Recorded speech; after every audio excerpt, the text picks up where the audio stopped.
Isang masaya at mapagpalang araw sa inyo. Samahan niyo ako sa panibagong araw, panibagong negosyo tips and ideas na naman. Simpleng negosyo ang ating pag-uusapan. Noong nakaraang vlog, tinalakay natin kung ano mga ba yung mga patok na negosyo ngayon 2025. Syempre, patok dyan yung mga basic needs ng tao. So ano-ano ito? Ulitin ko. Pagkain, damit, sa tirahan. So yung dalawa dyan yung pinasok kong negosyo. So ligid naman sa kaalaman nyo, nasa food business din ako. Noong nakaraang in-update ko yung mga kung saan natin mabibili at updated price ng mga David Siomai. O isa ito sa negosyo ko, yung sa clothing business naman po. So pakita ko lang muna sa inyo yung buong shop ko. Ano po? So samahan nyo ako.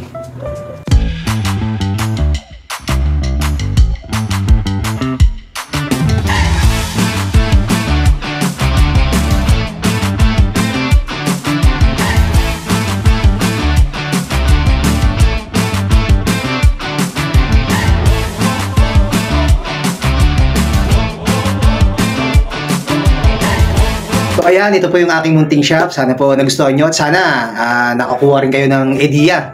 Pwede nyo rin po itong gayahin. Kung sa mga gusto rin pong ng ganitong klase ng negosyo, patok pa rin po ito ngayon 2025 dahil hindi man to sa mga kabataan, yung mga gumigengeng-gengeng ngayon, mga mahilig mag-basketball, pumorma, sumayaw. So ayan po, kompleto po tayo. Meron tayong mga caps and jersey na affordable, may high quality, top grade. So andyan po lahat. At sinikap po pong hanapin yung talagang pinaka-direct na supplier po niyan. Yung tipo pong mas mababa pa kaysa sa Divisoria, sa Taytay. Siya nga po pala, pwede nyo rin pong i-follow yung page namin, Maestro Bolero. O doon nyo po makikita na yung iba't ibang klase ng produkto namin. Ito halimbawa, ito po, itong jersey sa likod ko, top grade po ito. 359 lang po namin binibenta. Alam niyo po ba kung magkano sa Divisoria yan? 500 po ito, pati po sa Taytay, 500 po yan. Ganun din po itong mga high quality replica namin na short.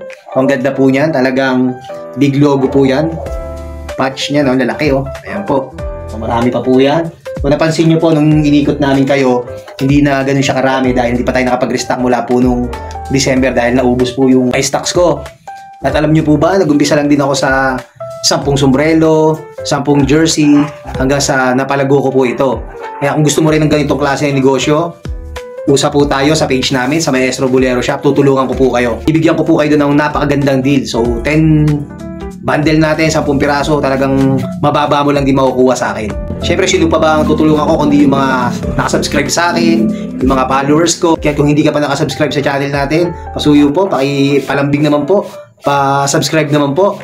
Pindutin mo na rin notification bell para updated ka sa mga bago nating i-upload ng mga small business tips and ideas. Pupuntahan din natin yung mga lugar kung saan mura natin makukuha yung mga pwede mong inegosyo. Ito mga jersey pero garantisado, mas mura pa kami kay Divisoria at kay Taytay. So, sa mga gusto ng ganitong klase ng negosyo, direkta mensahe lang po sa page namin. At sasagutin kayo doon ng napakaganda kong admin. Kaya pat anong hinihintay mo? So, huwag ka nang magpatumpik-tumpik pa. Meron kang 1,500, 2,000, 3,000 tira. O may savings ka pa. O sa kang reseller, online seller, may pwesto ka. Pwede mo itong pag-isipan. Baka isa rin ito sa makakadagdag ng kita mo ngayon 2025. Nakita-kita ulit tayo sa sunod kong vlog. Ito nga po palang inyong lingkod, Kuya Bench. Mabuhay kayong lahat. Tara na, magnegosyo tayo.